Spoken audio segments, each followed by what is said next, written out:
জামায়াতে ইসলামীর নিবন্ধন বাতিলের বিরুদ্ধে হাইকোর্টের রায় বাতিল করে আপিল মঞ্জুর করেছেন দেশের সর্বোচ্চ আদালত।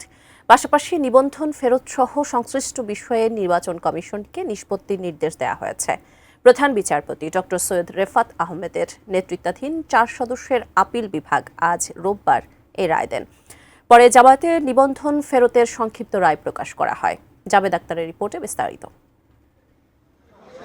বাংলাদেশ জামাতে ইসলামীকে নির্বাচন কমিশন ইসির দেওয়া নিবন্ধনের বৈধতা চ্যালেঞ্জ করে 2009 সালে হাইকোর্টে রিট করেন সৈয়দ রেজাউল হক চাঁদপুরী সহ 25 জন।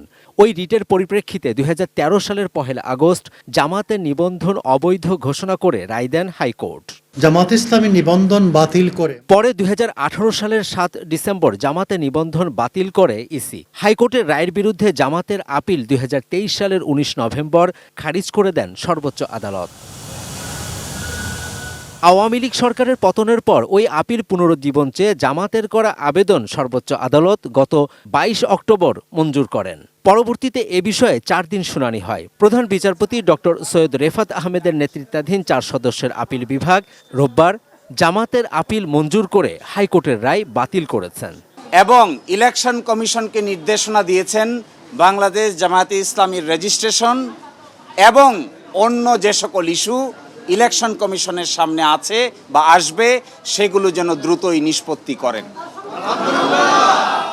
এর এই মাধ্যমে আজকে বাংলাদেশ জামায়াতে ইসলামী তার নিবন্ধন ফিরে পেল।